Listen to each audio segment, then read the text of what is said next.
भाई देवी धाम पर पशु की गर्दन ना बाल वहां कटवाना हो। देवी धाम पर पशु की गर्दन ना बाल वहां कटवाना हो। जैसा दर्द अपने को हो वह ऐसा जान बिराना हो। ऐसा जान बिराना भाई घर छूटो या जग रूठो चाहे रूठो ये संसारा हो। कौन सुने मेरी काल नगर में जय गुरु रूठ गया मारा हो। गुरु रूठ गया मारा हो। क्या बताते हैं गुरुदेव भगवान कि देवी धाम पर पशु की गर्दन न बाढ़ वहां कटवाना।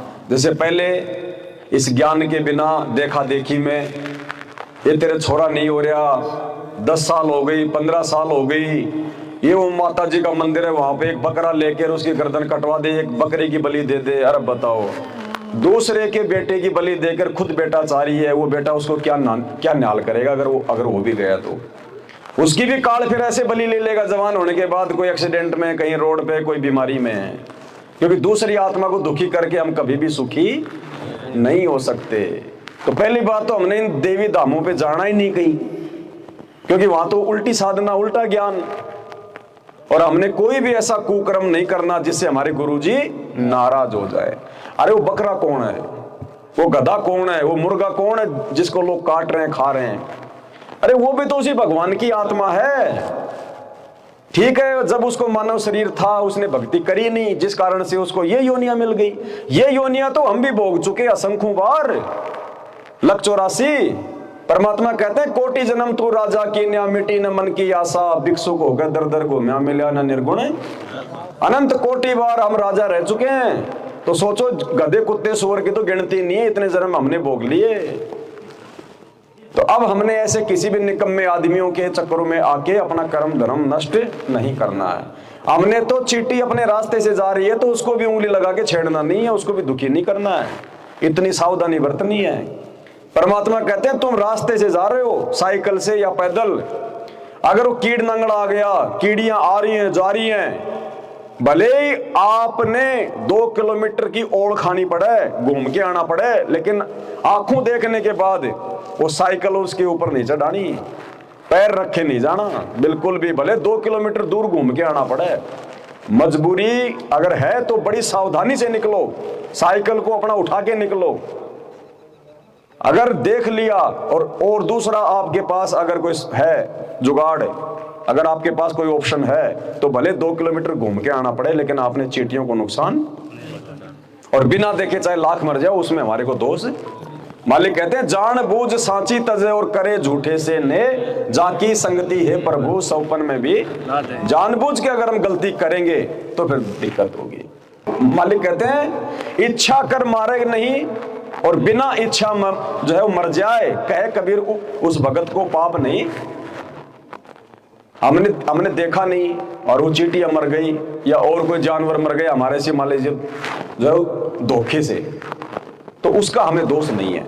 और जानबूझ के अगर चींटी भी मार दी, सिर में जुएं पड़ गई, ढेरा पड़ गया, अगर उनको निकाल के मारने लग गए यूं, जैसे पहले माता बहने निकाल के चटक चटक करती थी नाखूनों से, मालिक कहते हैं अगर ढेरा भी मार दिया, अगर तूने ढेरे पड़ गए, जुएं पड़ गई, तो अपना बाल साफ करवा ले, टकला हो जा, बढ़िया साबुन लगा, दोबारा क्यों पड़ेंगी। लेकिन कोई दवाई दूई नहीं लगानी, जैसे पहले वो कटीड़ की दवाई लगा लेते थे, वो चून जैसे आती थी, बेचारी वो मर जाती थी। अब हमने बिल्कुल भी परेशान नहीं करना है किसी भी जीव को, तभी भगवान प्रसन्न होगा। क्योंकि चाहे वो ढेरा हो, चाहे कीड़ी हो, चाहे हाथी हो, सब उस भगवान की आत्मा है। जैसे एक बाप के 4 बेटे हैं, अब उसके चाहे कोई सा भी बेटा मरे, कोई सी भी बेटी की उसकी टांग टूटे, बाप को तो दर्द बराबर होगा। तो भगवान की नजरों में चाहे कोई चींटी मरे, चाहे हाथी मरे, भगवान को दर्द बराबर होता है। तो हमने कोई भी हिंसा नहीं करनी है।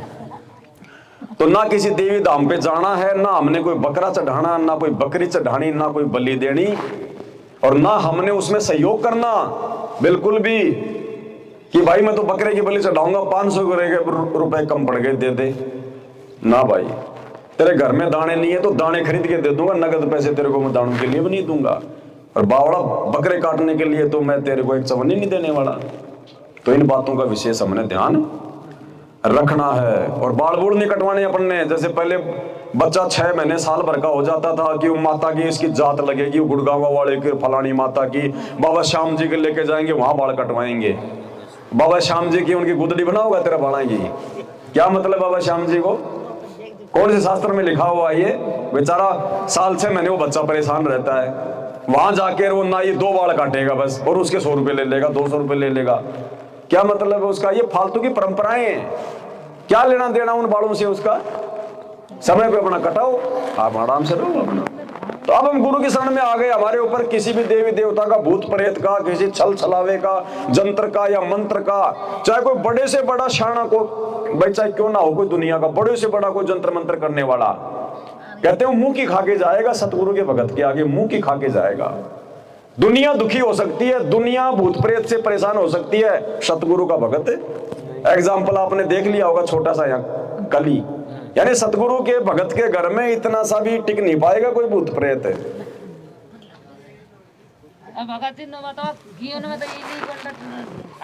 धूप में सुखा दो बहन जी, सारा क्यों निकालते हो? 2, 4, 5 किलो अपना 4-5 दिन के हिसाब से धूप में सुखा दो, जितने निकला उनको निकाल दो, निकल जाएंगे। धूप में तो भाग जाती है, ऐसी बात नहीं। बचाव करो, कहने का मतलब ये है हमने, है कि नहीं? वो फिर उनका सिस्टम है, अपने को कोई दिक्कत नहीं। तावड़ी में मरेगी, जीवेगी, है भक्ति करती नालायक। जब उसको मानव शरीर मिला हुआ था, परमात्मा की भक्ति करती, क्यों न इल्ली बनना, क्यों न कीड़ा बनना था।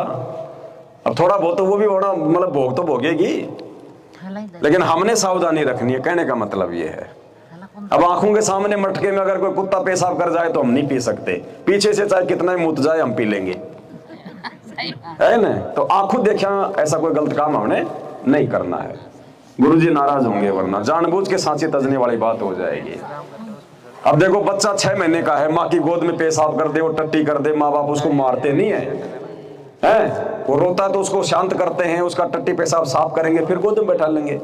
और बच्चा 2 साल का हो गया, उसको पता है कि लेटरिन कहाँ करनी है, बाथरूम कहाँ करना, फिर भी माँ की गोद में करेगा, फिर थप्पड़ खाएगा वो। तो गुरु से ज्ञान लेने के बाद हम सब लोग जो है समझदार हो जाते हैं, और उसके बाद अगर हम गलती करेंगे तो फिर गुरु नाराज होता है।